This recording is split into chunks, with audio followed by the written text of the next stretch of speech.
بسم اللہ الرحمن الرحیم۔ ان کا دیوتا۔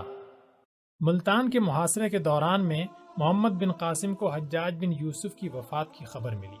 اس کے ساتھ ہی اسے اپنی بیوی کا مکتوب ملا، جس میں اس نے اپنے باپ کی موت کا ذکر کرنے کے بعد محمد بن قاسم کی ماں کے متعلق لکھا کہ اس کی صحت پھر خراب ہو گئی ہے، لیکن ان کی یہ خواہش ہے کہ آپ ہندوستان میں اپنا کام ختم کیے بغیر گھر آنے کا ارادہ نہ کریں۔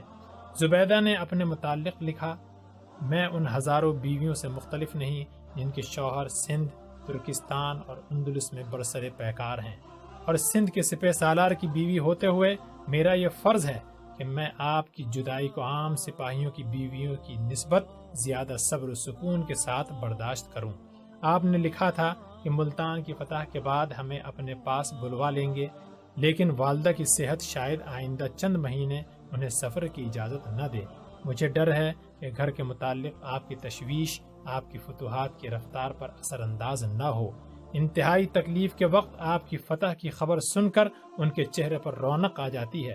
جب کبھی ان کا جی اداس ہوتا ہے تو میں ان کے منہ سے یہ دعا سنتی ہوں، یا اللہ مجھے قرون اولیٰ کے مجاہدین کی ماؤں کا صبر و استقلال دے۔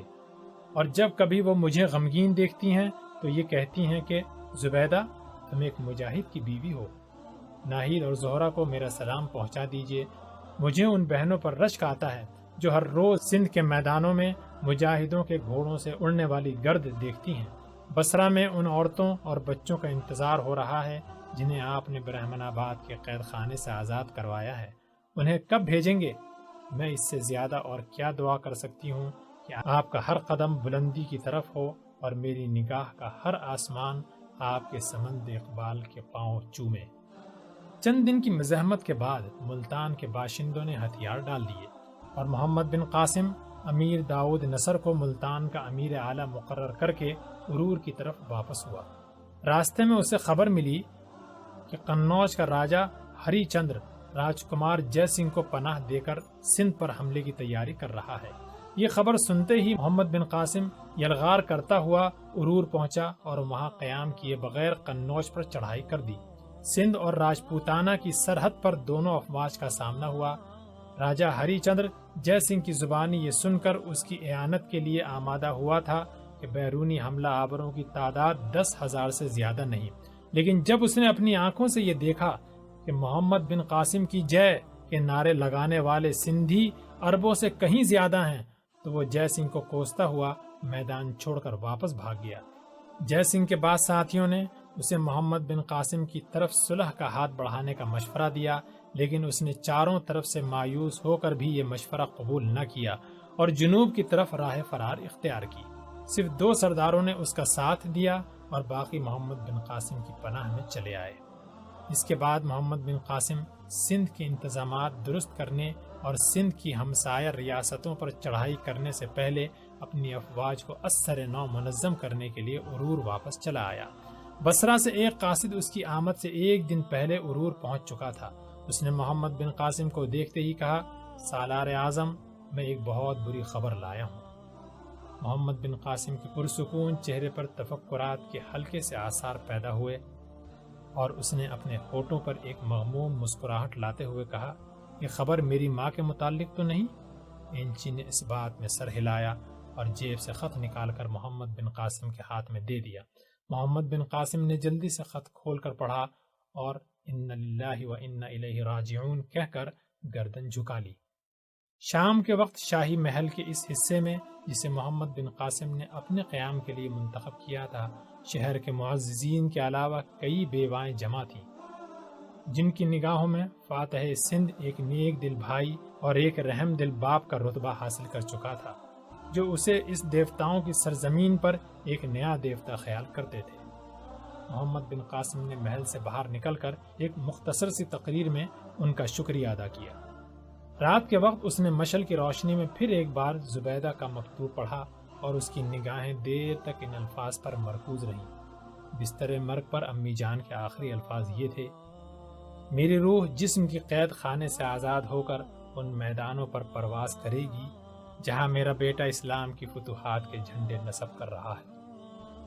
3 ماہ کے بعد محمد بن قاسم عرب سپاہیوں کے علاوہ 1 لاکھ سندھی نو مسلم اور ان غیر مسلم سپاہیوں کو فوجی تربیت دے چکا تھا جو اسلام قبول نہ کرنے کے باوجود باقی تمام ہندوستان کی آخری حدود تک اس کم سن سالار کی فتوحات کے پرچم لہرانا انسانیت کی سب سے بڑی خدمت سمجھتے تھے، جس کے عدل و انصاف نے اسے مفتوح علاقے کے ہر باشندے کی نگاہ میں ایک دیوتا بنا دیا تھا۔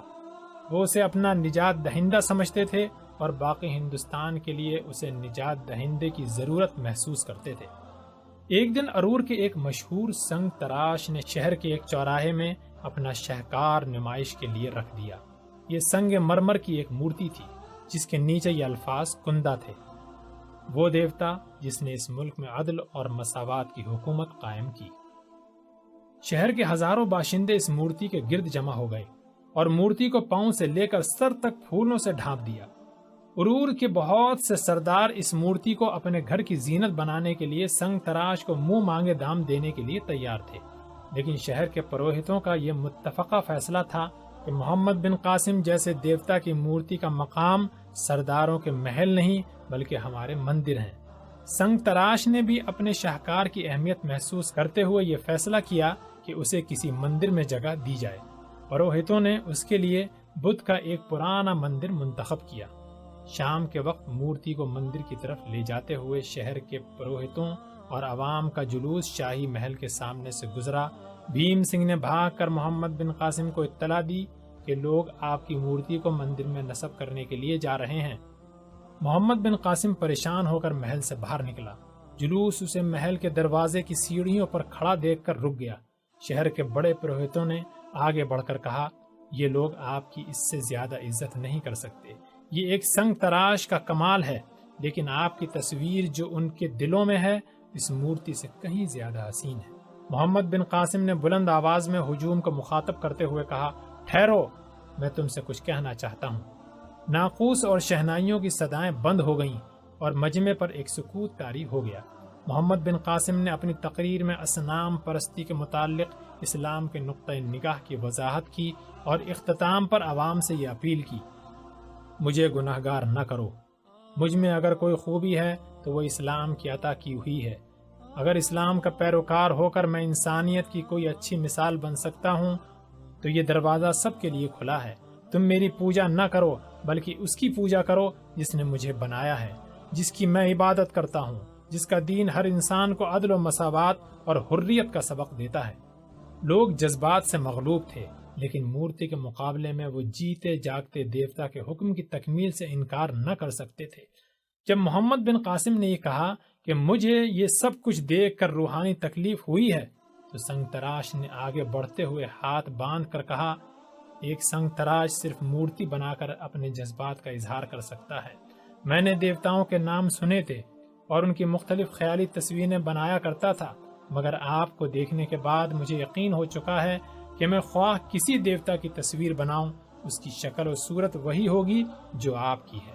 میرا بیٹا بیلا کی جنگ میں زخمی ہوا تھا، آپ نے دوسرے زخمیوں کی طرح اس کی بھی تیمارداری کی اور اس کے زخم اچھے ہو گئے، لیکن یہاں پہنچ کر وہ بیمار ہو گیا اور چند دن کے بعد چل بسا۔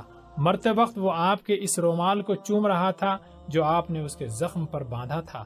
اس نے مجھ سے وعدہ لیا تھا کہ میں اس کی مورتی بناؤں گا، لیکن آپ کو برہم دیکھ کر شاید اس کی آتما کو بھی دکھ ہو۔ میں اپنے بیٹے کے دیوتا کی پوجا کرنے کے بجائے اس کا حکم ماننا ضروری سمجھتا ہوں۔ اگر آپ کا حکم ہے تو میں یہ مورتی توڑنے کے لیے تیار ہوں۔ محمد بن قاسم نے جواب دیا، یہ آپ کا مجھ پر بڑا احسان ہوگا۔ احسان؟ یوں نہ کہیے، اس مورتی کے ٹوٹ جانے کے بعد بھی میں آپ کو ایک دیوتا ہی سمجھوں گا اور سندھ کے لاکھوں انسان بھی آپ کو دیوتا ہی خیال کریں گے۔ محمد بن قاسم نے کہا، لیکن میری تمنا فقط یہ ہے کہ میں اس ملک میں انسانیت کا ایک خادم ہونے کی حیثیت سے پہچانا جاؤں۔ سنگ تراش نے سینے پر پتھر رکھ کر تیشے کی ایک ضرب سے مورتی کے ٹکڑے اڑا دیے، لیکن ہجوم ان ٹکڑوں کو جواہرات کا انبار سمجھ کر ان پر ٹوٹ پڑا۔ اس واقعے کے بعد ارور کے ہزاروں باشندے اسلام کی تعلیم کے ساتھ دلچسپی لینے لگے اور سندھ کے طول و عرض میں نو مسلمانوں کی تعداد میں آئے دن اضافہ ہونے لگا۔ ارور سے چند سالار رخصت پر جا رہے تھے۔ ان کا ارادہ تھا کہ واپسی پر اپنے بال بچوں کو ساتھ لا کر مستقل طور پر سندھ میں آباد ہو جائیں۔ محمد بن قاسم نے زبیدہ کو لکھا کہ وہ بصرہ سے سندھ آنے والی خواتین کے ساتھ چلی آئے، اور بصرہ کے حاکم کو یہ بھی لکھا کہ اسے باقی عورتوں کے ساتھ سپاہیوں کی حفاظت میں عرور تک پہنچانے کا انتظام کرے۔ اس کے بعد وہ چند دن راجپوتانہ اور پنجاب کی تسخیر کے لیے نقشے بنانے میں مصروف رہا۔ چند دن کے غور و فکر کے بعد اس نے پنجاب سے پہلے راجپوتانہ کو مسخر کرنا ضروری خیال کیا۔ اس کا ارادہ تھا کہ زبیدہ کی آمد تک راجپوتانہ کی مہم سے فارغ ہو جائے اور اس کے بعد ملتان کو اپنا مستقر بنا کر پنجاب کا رخ کرے۔ چنانچہ اس نے بصرہ جانے والے سپاہیوں کی رخصت ہونے کے 7 دن بعد ایک شام شہر سے باہر فوجی مستقر میں اپنی فوج کے سامنے مختصر سی تقریر کرنے کے بعد انہیں یہ حکم دیا کہ وہ الصبح کوچ کے لیے تیار رہیں۔ لیکن ایک مغربی مورخ کے قول کے مطابق محمد بن قاسم کا آفتاب اقبال عین دوپہر کے وقت غروب ہو رہا تھا۔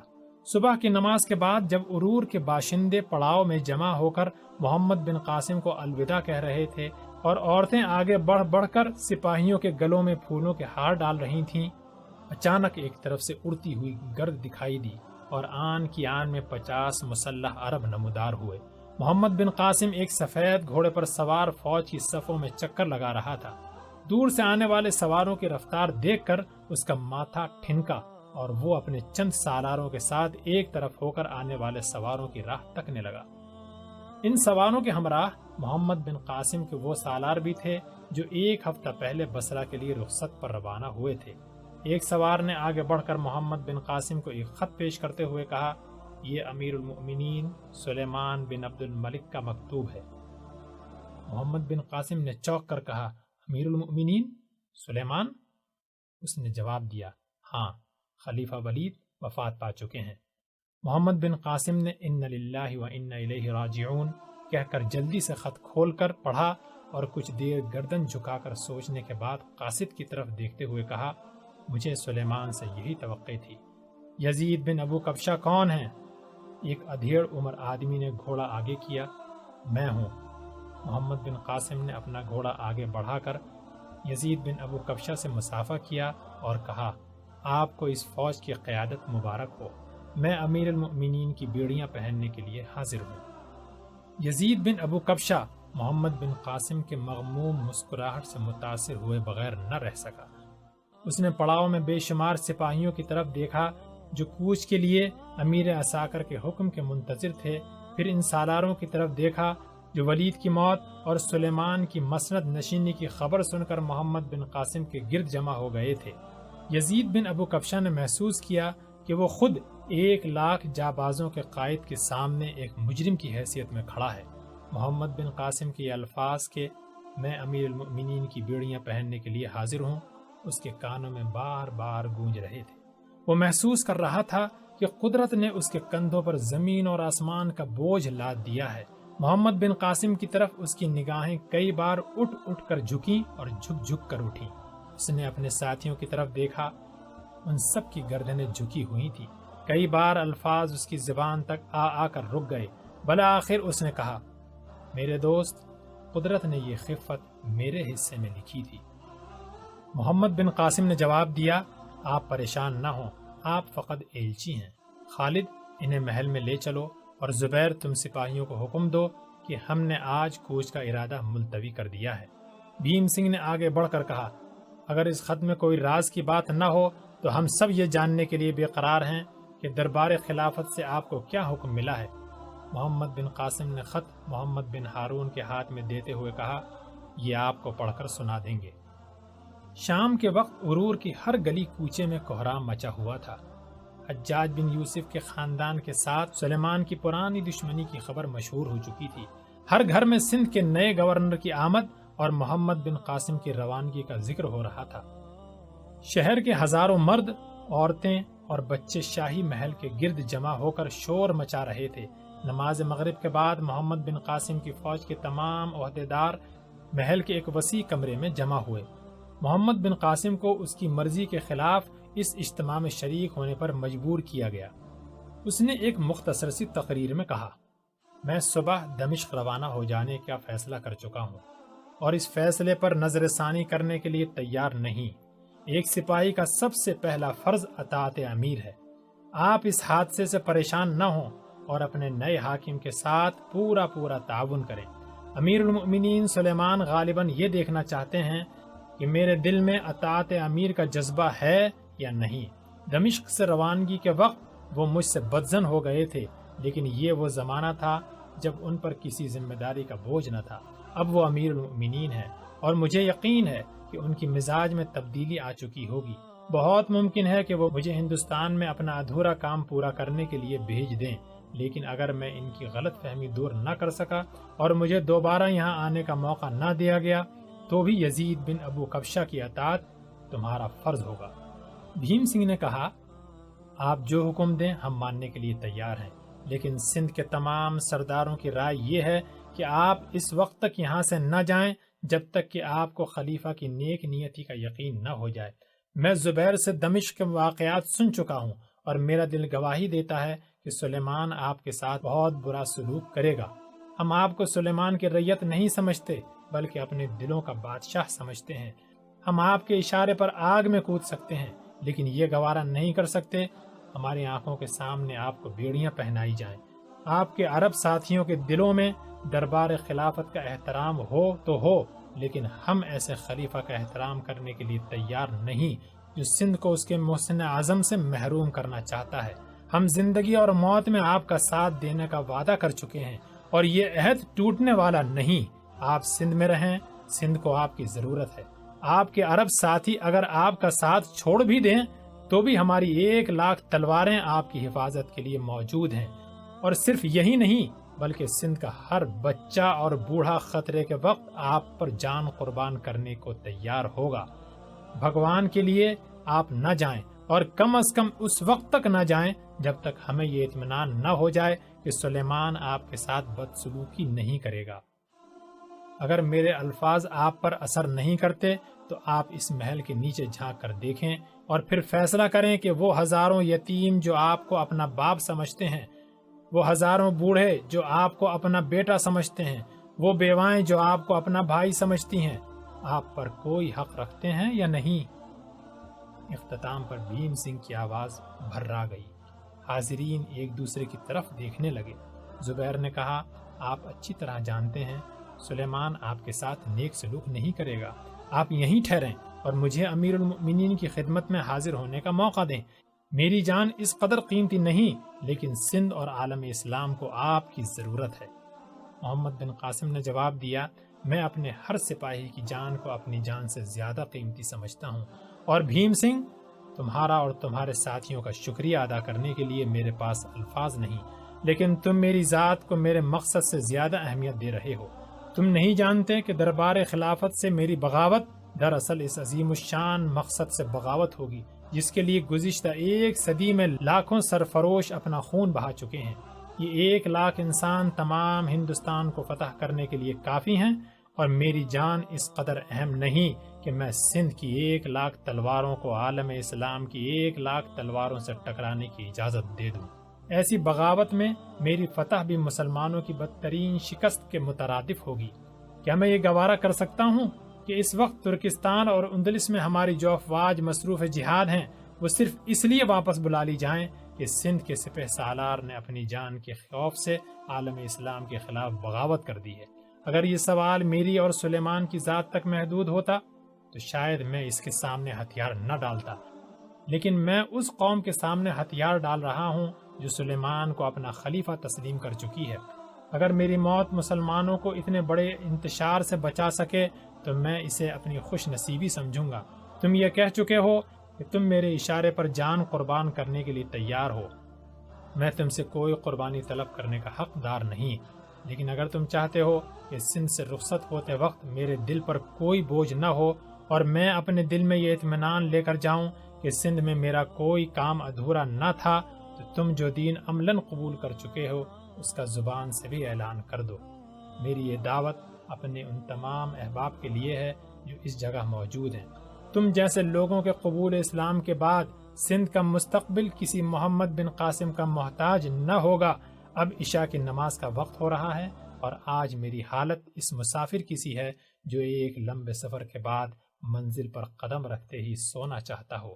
میں یہ نہیں چاہتا کہ آپ میری ذات سے متاثر ہو کر فوراً کوئی فیصلہ کریں، لیکن اگر آپ دل سے اسلام کی خوبیوں کا اعتراف کر چکے ہیں تو مجھے آپ کا اعلان سن کر روحانی مسرت ہوگی۔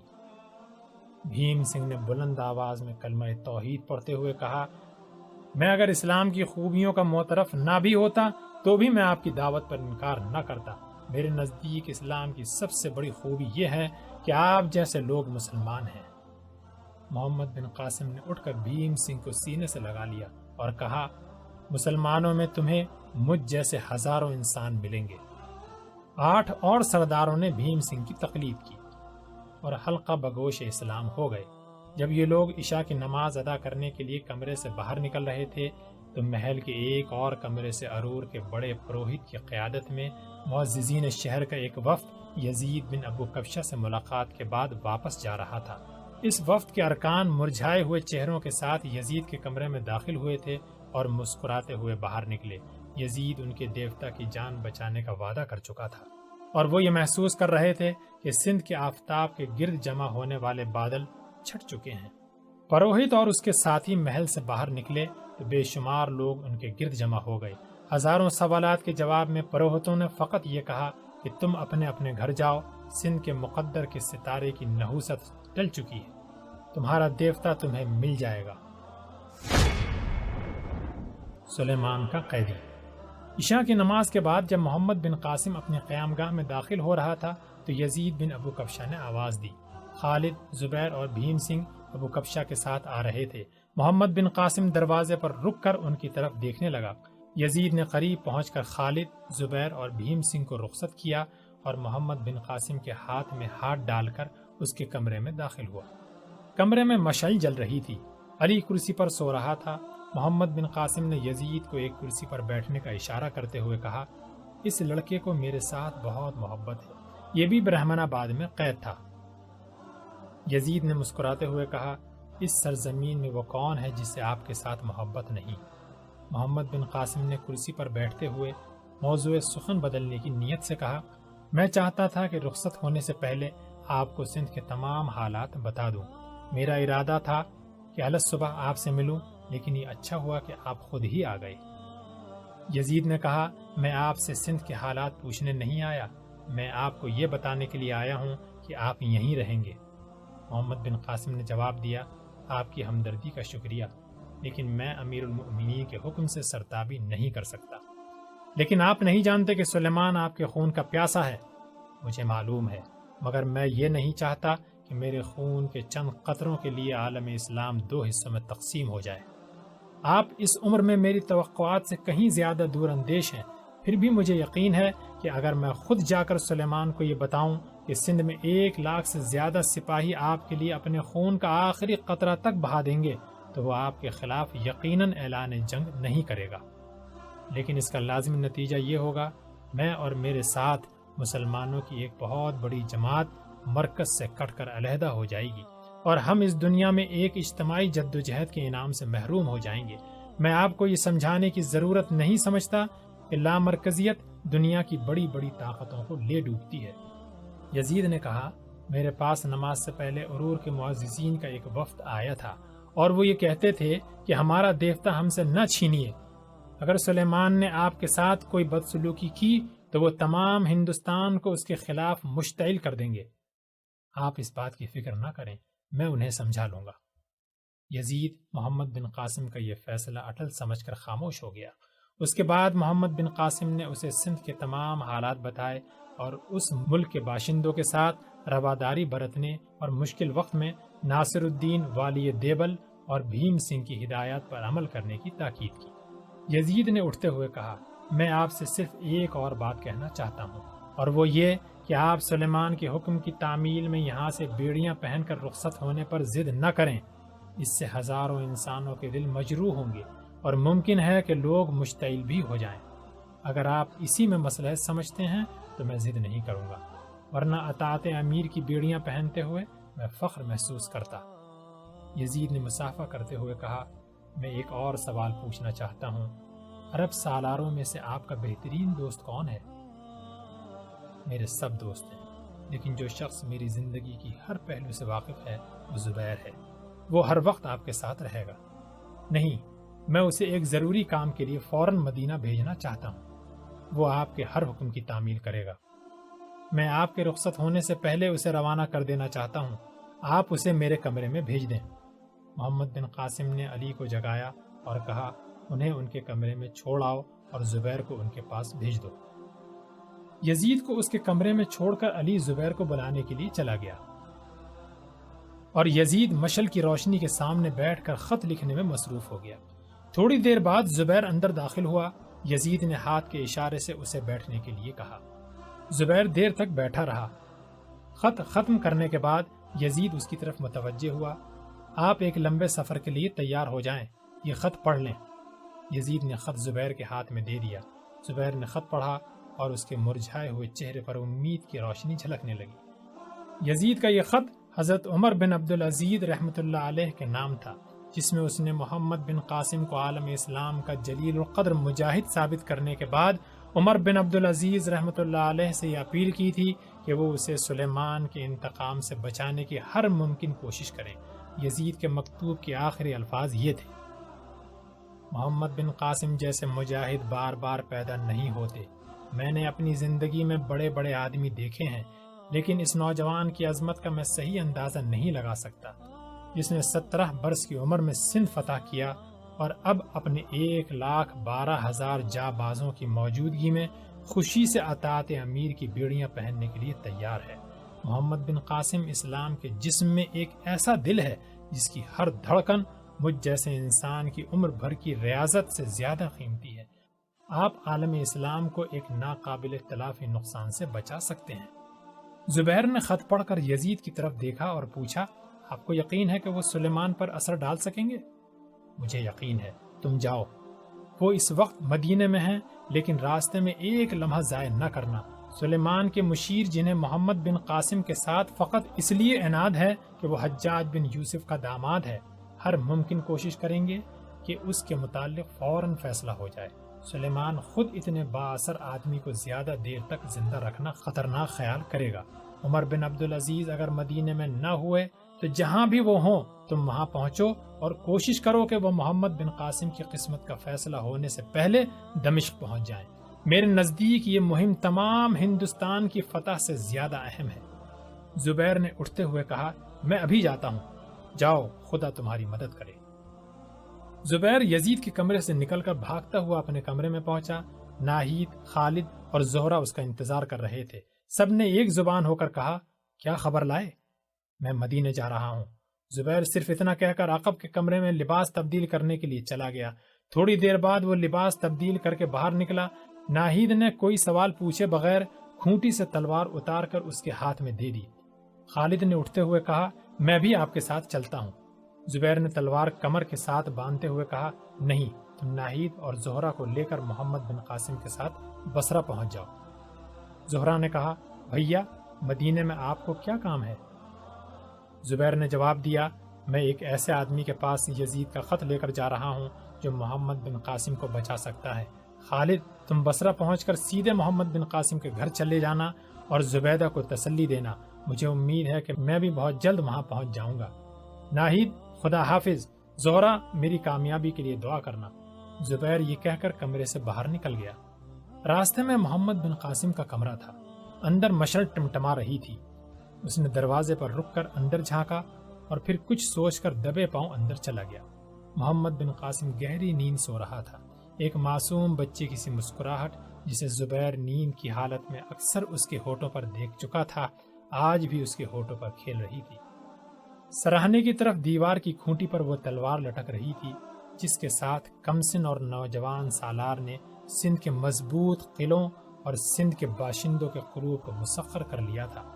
ایک نامعلوم جذبے کے ماتحت زبیر کا دل دھڑکا، اس کی آنکھ میں آنسو آ گئے اور وہ کانپتی ہوئی آواز میں آہستہ سے یہ کہہ کر باہر نکل گیا، میرے بھائی، میرے دوست، میرے سالار، خدا حافظ۔ محل سے نکلتے وقت زبیر اپنے سہمے ہوئے دل کو بار بار یہ کہہ کر تسلی دے رہا تھا، نہیں نہیں، ہم ایک بار اور ضرور ملیں گے۔ صبح کے وقت محل کے دروازے پر تل دھرنے کی جگہ نہ تھی۔ محمد بن قاسم دروازے سے باہر نکلا تو ہجوم نے ادھر ادھر سمٹ کر دروازے کے سامنے سیڑھیاں خالی کر دی۔ شہر کے عہدیدار، شہر کے معززین اور پروہت آگے بڑھ کر اس سے مصافحہ کرنے لگے۔ بھیم سنگھ کی باری آئی تو وہ بے اختیار محمد بن قاسم کے ساتھ لپٹ گیا۔ اس نے کہا، آپ نے میرا اسلامی نام تجویز نہیں کیا؟ محمد بن قاسم نے جواب دیا، تم اگر پسند کرو تو میں تمہارا نام سیف الدین رکھتا ہوں۔ سیڑھیوں سے نیچے ایک سپاہی گھوڑا لیے کھڑا تھا۔ محمد بن قاسم نیچے اتر کر گھوڑے پر سوار ہونے لگا۔